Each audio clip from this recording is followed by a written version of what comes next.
Ya, sahabat edukasi, masih dalam program Pasti Bisa, belajar bersama Pasti Bisa, ujian pasti lancar. Masih bersama saya, Zerlinda Zuhdi, dan juga tentu saja narasumber kita kali ini, yaitu Bapak Nasrun Mirobbi dari SMP Negeri 1 Jayanti. Kita masih belajar mata pelajaran IPA untuk tingkat SMP dengan topik partikel materi. Nah, sebelum Pak Nasrun melanjutkan pembahasan pada kesempatan kali ini, ada tayangan dulu, mari sama-sama kita saksikan tayangan berikut ini. Korik, kamu mengerti tidak apa yang dijelaskan guru kita dalam pelajaran kimia tadi pagi? Iya, tapi masih ada sebagian hal yang belum aku pahami.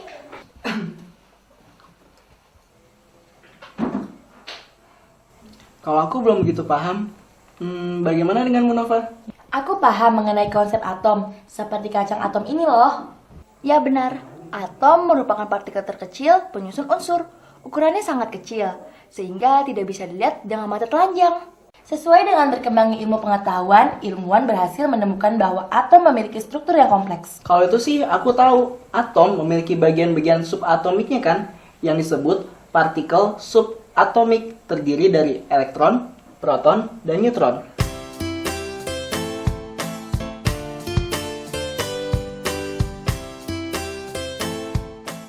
Minuman itu juga mengandung atom loh. Bukan atom, tapi tepatnya mengandung ion. Ion terbentuk dari atom atau gugus atom yang kehilangan elektron atau mendapatkan elektron. Atom atau gugus atom yang kehilangan sejumlah elektron akan membentuk ion positif. Sedangkan atom atau gugus atom yang mendapatkan sejumlah elektron bertambah akan membentuk ion negatif. Apa contohnya? Contoh ion positif adalah Na+. Contoh ion negatif adalah Cl-. Ion yang terdiri dari hanya satu atom saja disebut monoatomik, seperti Na+ dan Cl- tadi. Sedangkan ion yang terbentuk dari beberapa atom disebut ion poliatomik. Contohnya H3O+ dan OH-. Satu hal lagi yang berkaitan dengan atom ialah molekul. Molekul adalah gabungan dua atom atau lebih melalui ikatan kimia. Apa contoh molekul? Menurut atom-atom penyusunnya, molekul terbagi menjadi dua. Molekul unsur yaitu molekul yang terbentuk dari atom-atom unsur yang sama. Contohnya antara lain oksigen atau O2 dan gas fluorin atau F2. Sedangkan molekul senyawa yaitu molekul yang terbentuk dari atom-atom yang berbeda. Contohnya antara lain molekul air atau rumus molekulnya H2O, karbon dioksida atau CO2, dan asam klorida atau HCl. Ya, tayangan tadi juga sekaligus mereview ya Pak ya, kurang lebih sejenis dengan tayangan yang tadi pertama kita saksikan. Mudah-mudahan sahabat edukasi semakin ingat lagi nih ya, supaya bisa jawab soal-soal yang ada di segmen berikut ini. Nah, Kak Zizi ingatkan, apabila sahabat edukasi ingin mengajukan pertanyaan, dapat melakukan telepon interaktif bebas pulsa di 080014030046. Dan tayangan ini juga dapat disaksikan secara langsung melalui situs www.tve.kemdikbud.go.id dan melalui kanal YouTube Televisi Edukasi. Kalau gitu Pak Nasrun sudah siap untuk melanjutkan pembahasan ya Pak ya? Iya, boleh. Kak Zizi persilahkan kepada Pak Nasrun. Silakan Pak Nasrun. Sedikit ya mengomentari apa boleh, yang silakan, ditayangkan Pak. dalam teaser. Ya. Walaupun di situ sudah menyebutkan hal yang sama ketika teaser yang pertama disebutkan, tapi ada beberapa hal yang dia lebih rinci berkaitan dengan ion ya. Di situ ion itu seperti apa, kemudian senyawa ion seperti apa, terus terdiri dari apa dan sebagainya, termasuk di dalam pembagian dari struktur atom itu sendiri. Jadi sahabat edukasi yang dari rumah, adik-adikku juga harus mengetahui tentang bagian-bagian dari atom. Tadi diinformasikan bahwa bagian dari atom itu ada inti atom, kemudian inti atom itu terdiri dari proton dan neutron, sementara di bagian luarnya itu adalah elektron. Nah, elektron ini karena dia berada di luar, maka dia akan mudah sekali berpindah dari satu atom ke atom yang lain. Karena dia mudah berpindah dari satu atom ke atom yang lain, maka ketika atom-atom itu bergabung menjadi satu, elektron inilah yang berperan. Nah, elektron itu pindah dari satu atom ke atom yang lain, kemudian dia bergabung dan lain sebagainya.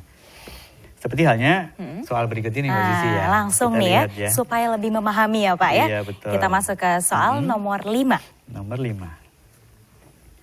Saya yang bacakan? Silakan Pak Nasrun. Oke. Di antara zat berikut ini yang merupakan partikel dalam bentuk ion. Ya, ini ya ion ya. Adalah A. P4, P4, kemudian HBr, ada NH4 plus, di sana ada plusnya ya. Kemudian ada CH3COOH. CH3COOH. Mana ini yang merupakan dalam bentuk ion? Tadi sudah disebutkan bahwa ciri-cirinya ion itu dia mempunyai ada ion positif dan ada ion negatif. Kita lihat pembahasannya ya. Ya. Apa itu ion? Ion adalah atom atau kumpulan atom yang bermuatan listrik. Ya. Ion yang positif disebut sebagai kation, sementara ion negatif disebut anion. Ya. Di situ adik-adik yang ada di rumah harus bisa membedakan antara kation dan anion. Contohnya, ion natrium itu Na. Karena dia menyebut ion, maka dia ada plus, gitu ya. Kemudian ion klorida Cl. Nah, ionnya ini min, berarti dia merupakan karena kation itu yang positif, berarti yang Na plus ini merupakan kation. Sementara yang Cl min merupakan anion. Nah, ion karbonat juga demikian. Ion karbonat di sana ada CO3 2+, kemudian ion amonium NH4 plus 1. Nah, ini yang membedakan antara 2 min dan 1 plus itu berkaitan dengan elektron yang berpindah dari satu atom ke atom yang lain. Adik-adik bisa melihat gambar berikut ini ya. Di sana atom Na tadi. Nah, ternyata di sana ada inti, yang mana inti ini terdiri dari proton dan neutron, dua ya, proton dan neutron. Sementara yang berada di luar itu adalah elektron, yang mana elektron ini selalu berputar mengelilingi inti. Ketika dia berdekatan dengan atom Cl, yang mana dia mempunyai jumlah elektron tertentu dan intinya juga sama ya, maka ada salah satu elektron yang ada di Na itu pindah ke atom Cl ya. Seperti ini. Maka dia akan berpindah ke sana. Nah, ketika elektron ini nanti sudah masuk ke dalam atom yang kita sebut sebagai atom Cl itu, maka dia menjadi ion ya. Dia menjadi ion. Kenapa? Karena setelah seperti ini, maka dia menjadi ion. Kenapa kok menjadi ion? Karena dia kehilangan satu elektron. Jadi kehilangan satu elektron. Sehingga dia bermuatan positif. Sementara Cl, karena dia mendapatkan satu elektron dari Na atau natrium, maka yang ini tadi ya, tadi kan dari sini pindah ke sini ya, sehingga dia kelebihan satu elektron. Karena Cl kelebihan satu elektron, maka dia disebut sebagai ion negatif. Jadi ini negatif ya. Maka dia disebut sebagai anion. Nah, ketika kation dan anion ini bersatu menjadi satu, maka yang awalnya tadi natrium mempunyai ciri tersendiri, kemudian Cl yang mempunyai unsur tersendiri bergabung menjadi satu NaCl. NaCl itu apa? Garam. Gitu ya. Jadi seperti itu. Sehingga apa jawabannya? Jawabannya apa? Ada di rumah. Ya, sahabat edukasi adalah, berdasarkan pembahasan Pak Nasrun, jawabannya yang mana nih? Nah, yang mana tadi jawabannya ya? Kita lihat soalnya kembali. Ya, ini kan pilihan jawabannya ada ya, P4, ada HBr, NH4+, CH3COOH. Nah, di sana ada plusnya. Berarti yang merupakan bentuk ion adalah yang C. Yang C ya, NH4+. Nah, mungkin sahabat edukasi juga bisa diingat-ingat nih definisi ion yang tadi disebutkan oleh Pak Nasrun. Ion ini merupakan atom atau kumpulan atom yang bermuatan listrik. Jangan lupa ya, ini untuk bekal menjawab soal-soal berikutnya ya Pak ya. Iya, kita lanjut lagi ke soal berikutnya. Soal nomor 6. Soal nomor 6. Mungkin Mbak Zizi. Baik Pak, perhatikan beberapa partikel dari zat berikut. 1. Gas nitrogen, N2. Gas 2, gas karbon dioksida, CO2, NaCl. CO2, itu yang natrium klorida ya. Itu kesini, ya. Baik, gas karbon dioksida, CO2. Nomor 3, air, H2O. 4, karbon. 5, natrium klorida atau NaCl. 6, besi, Fe. Berturut-turut yang merupakan atom, molekul, dan senyawa ion adalah pilihan jawabannya A, 1, 3, dan 5. B, 2, 4, dan 6. C, 4, 5, dan 3, atau D, 6, 2, dan 5. Yeah. Ya. Silakan Pak Nasrun. Ya, adik-adik sahabat edukasi yang ada di rumah, adik-adik harus mengetahui ciri-ciri dari atom, kemudian ada molekul di situ, dan ada senyawa ion. Ya, kita masuk ke senyawa ion lagi, Mbak Zizi ya, di situ ya. Mana di antara 1, 2, 3, 4, 5, 6 yang merupakan atom. Atom itu apa? Bagian terkecil dari suatu unsur. Jadi dia bersifat tersendiri. Atau bisa dikatakan dia merupakan suatu unsur ya. Jadi, kalau begitu, maka besi Fe itu merupakan atom karena dia berdiri sendiri. Kita lihat di situ nitrogen ada N2, kemudian ada gas karbon dioksida CO2, air H2O, kemudian karbon tersendiri, dia tidak menyebutkan karena dia biasanya nanti ke senyawa dia ya. Kemudian natrium klorida NaCl dan besi. Maka yang kita sebut sebagai atom adalah besi. Ya, atom ya. Kemudian mana yang molekul? Mana yang molekul? Senyawa molekul. Molekul itu terdiri dari beberapa atom ya.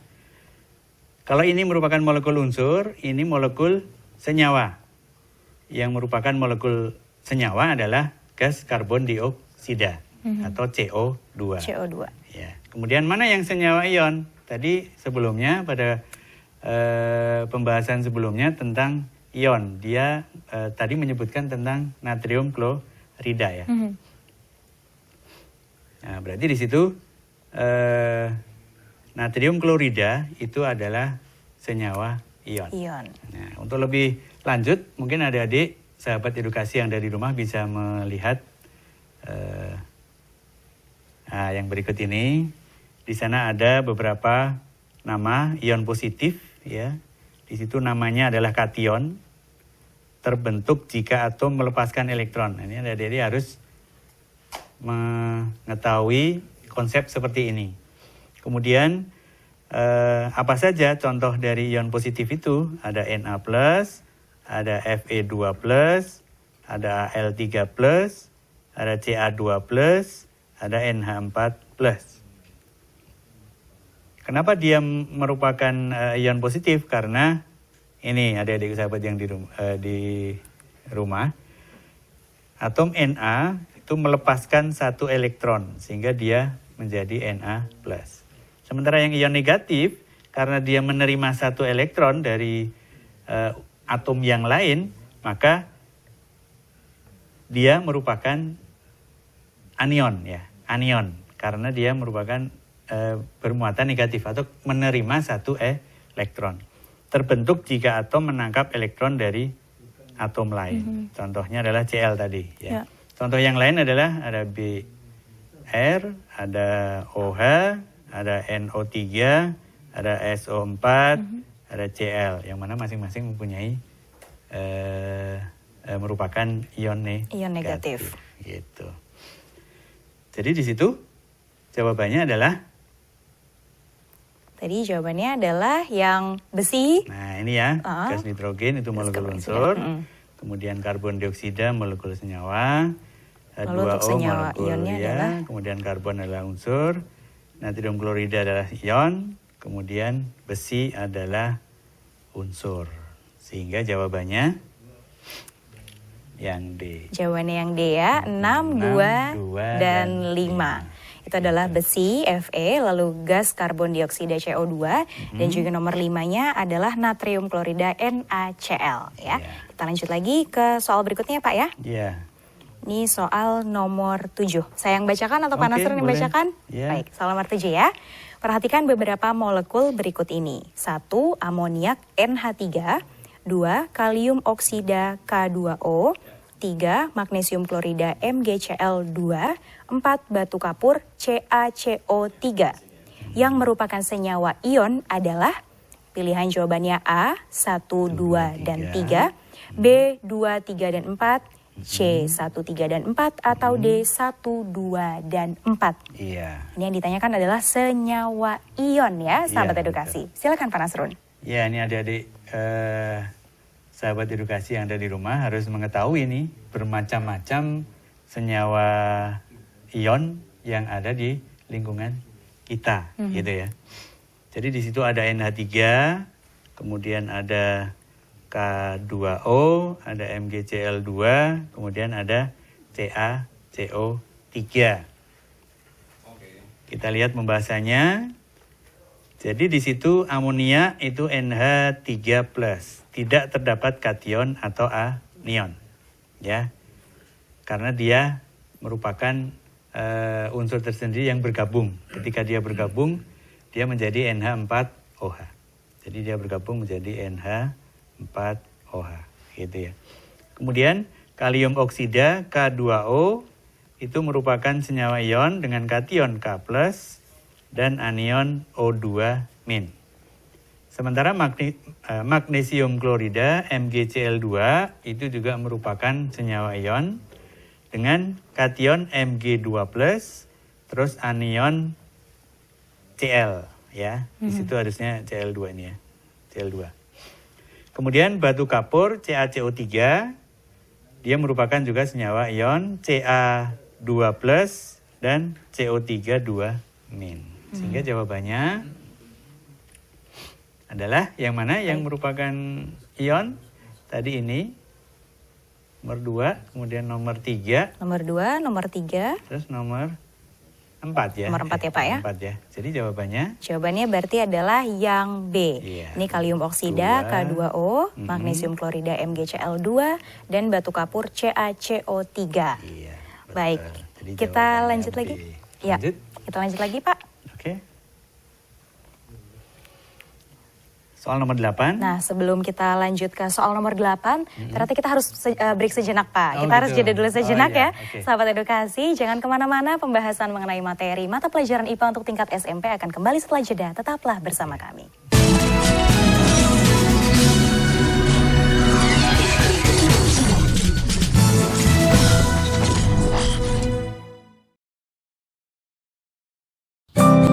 Tolong jaga adiknya ya.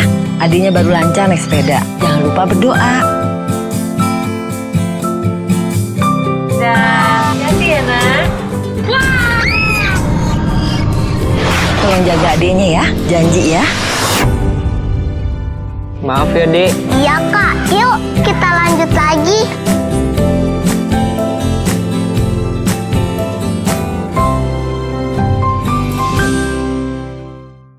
Situasi pandemi COVID-19 tidak menjadi penghalang untuk terus memajukan sumber daya manusia Indonesia. Kemendikbud dengan cepat merealokasikan anggaran untuk memulihkan kondisi, mencegah penyebaran COVID-19, memastikan agar pembelajaran tetap berlangsung meski dari rumah, dan melatih guru agar lebih adaptif dan inovatif. Berbagai terobosan kebijakan juga dihadirkan Kemendikbud agar masyarakat maju, bangkit, dan pulih dari pandemi COVID-19. Di antaranya relaksasi pemanfaatan dana BOS, subsidi bantuan kuota data internet, bantuan subsidi upah bagi pendidik dan tenaga kependidikan non-PNS, apresiasi pelaku budaya, penyesuaian uang kuliah tunggal, dan penerbitan kurikulum darurat.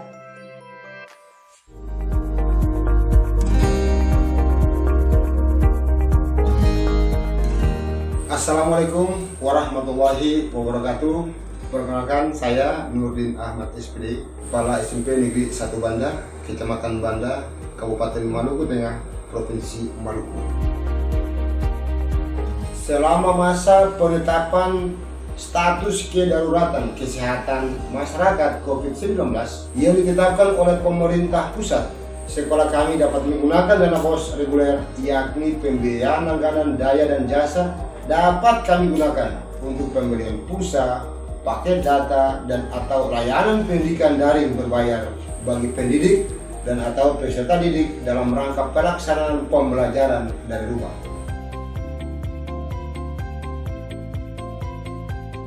Perkenalkan, saya Haris Munandar, mahasiswa Universitas Tanjung Pura, Fakultas Teknik Informatika. Saya berasal dari Kecamatan Sambas, perkuliahan diadakan secara daring. Hal itu membuat saya harus selalu memenuhi kebutuhan kuota untuk melakukan perkuliahan. Apalagi dalam seminggu dapat dilakukan sebuah pertemuan. Untungnya pemerintah mengetahui hal tersebut dan mengeluarkan kebijakan yang berupa bantuan kuota sebesar 50 GB untuk mahasiswa. Hal ini sangat membantu saya dan kedua orang tua saya. Kedepannya, saya harap pemerintah, terutama Kemendikbud, selalu memprioritaskan apa yang diperlukan di dunia pendidikan. Anak saya bersekolah di TK Islam 2 Kauman Pati, Jawa Tengah. Kebijaksanaan kuota belajar gratis sangat membantu kami sebagai orang tua, karena masa pandemi menuntut orang tua lebih giat mencari terobosan-terobosan yang bisa menutup kebutuhan keluarga. Sedangkan saya sebagai guru honorer, didik selalu mendorong anak untuk mengikuti pembelajaran daring dengan telaten, dengan cara mencari materi-materi yang ada di internet dan sekiranya dapat membantu pembelajaran. Dengan demikian, pemberian kuota belajar gratis dari pemerintah sangatlah membantu pembelajaran daring untuk ketiga anak saya. Terima kasih pemerintah, semangat selalu anak-anak Indonesia.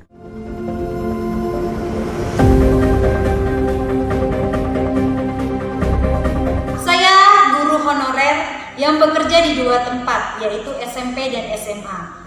Saya menggunakan Google Classroom untuk pembelajaran daring. Biasanya sebelum pandemi saya berjualan roti yang saya titipkan di kantin atau di koperasi.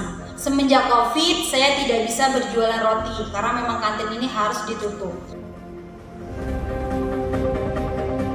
Pada masa pandemi ini saya melakukan proses belajar mengajar secara virtual atau secara daring.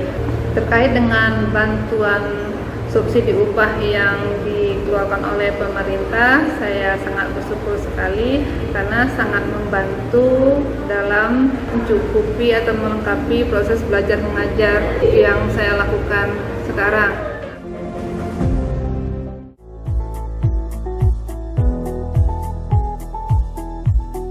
Saya Andi Malewa, saya pendiri Institut Musik Jalanan. Aku ingin nyanyikan lagu. Sebelum ada pandemi, musisi-musisi jalanan itu kan bisa main di berbagai tempat, ruang-ruang publik, mall, area-area wisata, bahkan di stasiun MRT Jakarta gitu. Tapi sejak ada pandemi, praktis semua tempat ini ditutup, sehingga kami harus memikirkan bagaimana cara-cara yang harus kita tempuh agar bisa tetap survive. Di tengah pandemi ini, kami nih, pelaku seni budaya ini, ternyata tidak berjalan sendiri gitu. Ada peran pemerintah yang membantu kita dan mendorong kita dengan stimulus agar kita tetap bisa melakukan hal-hal kreatif. Banyak sekali teman-teman musisi jalanan dari IMJT yang terbantu karena adanya program-program bantuan dari pemerintah. Seniman-seniman budayawan itu bisa kembali melanjutkan pertunjukan-pertunjukan yang sepanjang tahun ini berhenti karena berkesenian, bermusik, dan kegiatan-kegiatan lainnya itulah yang menurut saya tuh bisa menjaga kewarasan kita di tengah pandemi. Sekali lagi saya mengucapkan terima kasih kepada Dirjen Kebudayaan Kementerian Pendidikan dan Kebudayaan Republik Indonesia atas bantuan yang selama ini diberikan kepada kami semua pelaku seni budaya di Indonesia. Semoga ini menjadi berkah untuk kita semua.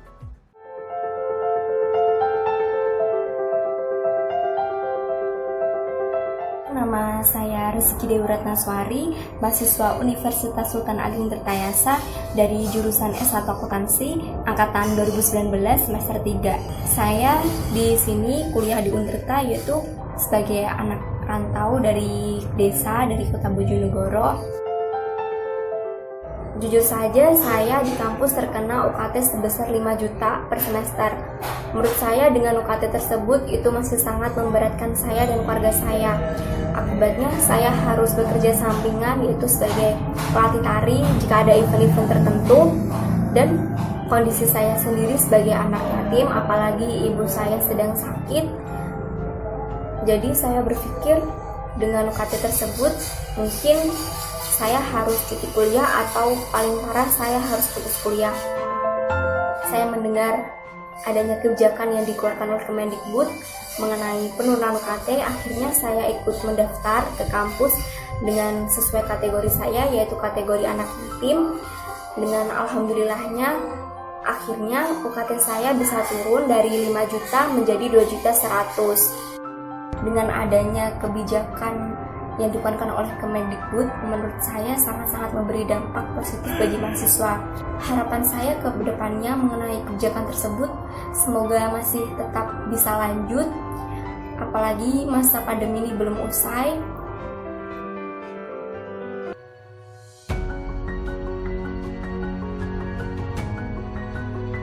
Nama saya Nurul Mahbubah, guru di SMA Negeri 1 Batu Ampar, Tanah Laut, Kalimantan Selatan. Saya sudah mengabdi sebagai guru selama 12 tahun, mengajar mata pelajaran sosiologi. Pada saat ini, saya juga mendapat tugas sebagai pendamping guru penggerak. Banyak persoalan yang muncul yang kita hadapi, saya pribadi sebagai guru, orang tua, ataupun siswa, sebelum dikeluarkannya kebijakan kurikulum darurat. Guru hanya berfokus pada penyelesaian penuntasan kurikulum, sehingga pada kondisi tersebut, siswa akan merasa terbebani. Walaupun PJJ, walaupun pembelajaran jarak jauh, guru harus tetap menyelesaikan kompetensi apa yang harus mereka capai. Begitu juga untuk orang tua. Orang tua tidak semuanya bisa mendampingi anak belajar di rumah. Dengan kebijakan tersebut, saya lebih mendapatkan fleksibilitas. Ini membuat saya tidak begitu terbebani. Begitu juga kepada siswa saya. Mereka pasti akan lebih memunculkan kreativitas. Mereka bebas memberikan apa yang mereka punya, berkarya, memberikan apa yang mereka miliki ketika di masa sekarang. Nah, dengan kondisi tersebut tergambar jelas bahwa ketika kurikulum darurat dikeluarkan ini memberikan sebuah manfaat besar baik bagi guru, siswa maupun orang tua.